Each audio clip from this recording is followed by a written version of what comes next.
njagala mbategeeza abatulaba eno media abagiteekawo mbeebaza bateekawo kugula maaso g'abantu era nze we mwangambye okujja njiwanye ekitiibwa atalaba media eno yamanyi asubwa bingi twagala twogera ebintu ebizimba abantu. Isirayiri bwe tugamba nti be baana ba Katonda ffe tuli baana baani? Ezo zensobi Bayibuli zeeyogerako ze twagala okulwanyisa. Bayibuli okuva edda n'edda eraga nti abaana ba Katonda be Bayisirayiri. Abantu nga aba Misiri eragira ddala nti babi era tuyimba siridda nyuma Misiri. Naye jjukira Misiri mu kiseera ekyo baali bategeeza Afrika yonna. Genda okinoonyerezeeko. Baali bategeeza Afrika yonna alkebla. Kati ng'abaana ba Katonda be bali bokka njagala okubuuza Katonda wa Bayibuli abaddugavu bamukola ki? Atwagala ffenna.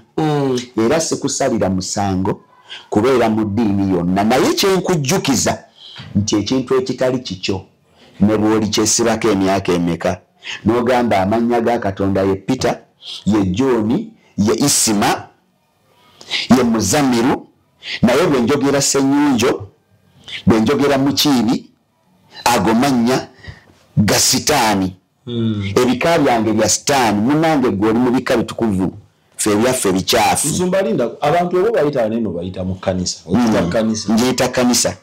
N'erinnya Joseph nze Ssenyonjo eyali ayitibwa Joseph naye nakati ku biwandiiko kweririndirina. Genda mu maaso ekibuuzo. Ogamba ogiyita nzikiriza kanisa manya okyogedde nti tugiyita kanisa. Kanisa nenkuwa n'example nti olaba n'erinnya Joseph nkyalirina. Kati kiki kino gwe kyolina eno eyitibwa kanisa.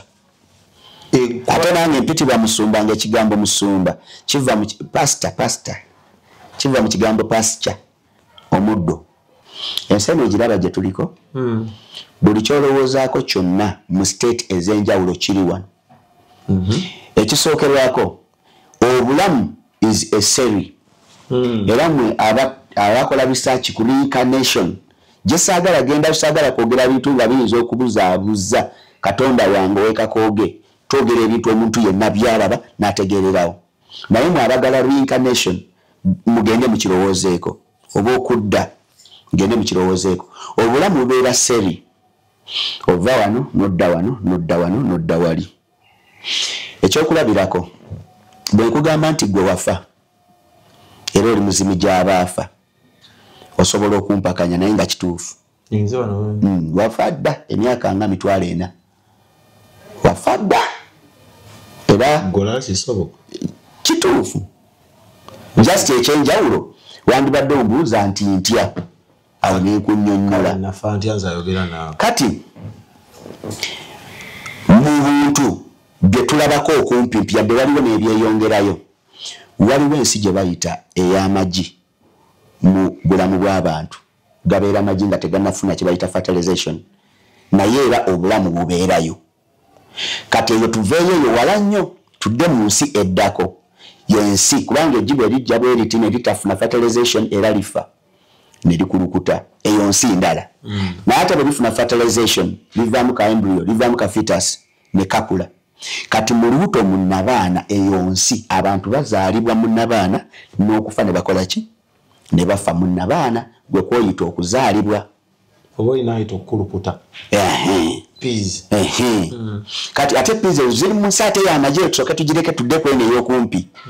Eno eyannabaana. Ofuna olubuto kitegeeza omwana azaaliddwa mu ki? Mu lubuto. Omwana azaaliddwa mu lubuto n'awezaamu omwezi gumu mu lubuto. Afaanaganira ddala n'omuntu ku nsi eno gye tuliko wano ow'emyaka 10. Nze nakikolako research nekiwandika ne mu kitabo kyange eky'12. Aba awezezza emyaka 10 mu lubuto ng'alina omwezi gutya gumu. Ejjinga ekyali seeremu. Togenda nkulayira togenda mmulaba. N'oyogera ku kituuki. Naye bwe kiba kikunyiiza ng'owulira gwe Yesuwa omulindo ogenda mmulaba. Genda omulabe mesho yange giveeko linde endala genda olinde Yesuwa. N'oyimirira ku kituuti n'ogamba ow'obukanza okukuvoola ow'obutangira tagenda kudda. Bamukuba ayambadde ki? nonye ebifaananyi ndage ekifaananyi kya Yesu ndagenda ali musuuti ati ali mukambi mbikako ki obutangira tagenda kudda ndage ekifaananyi kya Yesu n'ogoba abantu ayambadde ki endiga out ate kati endiga zikola ki mu ntebe zange zitwala eri ebikira byazo okoze enfujjo mu Uganda nedda otwala abantu mu geyi ndi musajja egy'emigo gyonna gigenda kukubwa mu ndi musajja mulakamu era nkulaba wentuuse wane ndabye omuntu asaana okubuulira ekigambo kya Yesu Kristo ne Katonda ate lwakitugatta babiri ekya Yesu Kristo ne anti Katonda omwana Katonda teri kati ate nze ndi mwana waani Katonda nga tayise muunu ate ye mwana nze ndi mwana waani na oli wa Katonda ne wabaawo omusukulu mungabo zaako omusika nedda nga bonna babo kati ate musika Katonda yafa alyoka musikire ebibuzo ebibunyabeko tulowooza tebiringa byafu ate tubuzaabuza bwe bibanga tebiringa byaffe agende naffe tubeereeni ati yakutonda ani yakutonda ati nze mukubuulidde ndinaaba omu nina gye musanga ati tulandu ngendayo Kabungeezi maamawo omulala mulina wano era ali mu langi yange ombeera mu kyaki nga gwe musaba mutya tusaba Katonda affe Katonda wange nkwebaza oba kino kyendi kati mpa amaanyi ngende ekole kino na kino era n'akulaga n'akikola gwe laba bwentunula bw'abanga si Katonda abeera ani oyo bannabbi b'obulimba banyiirira era bavuga emmotoka ezaamu tewali buzibu banyirire ne sitaani abigaba tewali buzibu sitaani ye omukkiriza muti gyali Setaani Katonda kyekirala ekyeboogera ekirala eggulu Yesu n'ebigenderako byonna endowoozayo mu mutwe muno yeeraga ki ekituufu gy'oli na ki ekikyamu gy'oli kati njagala nkubuuze bwe kibanga Katonda nkubuulira bwe kibanga Katonda alina ekkanisa emu gy'ayagala ng'abasigadde bonna baakwokya muliro nze ndi omu ku bantu abalwanyisa Katonda oyo era tugenda mulwanyisa paka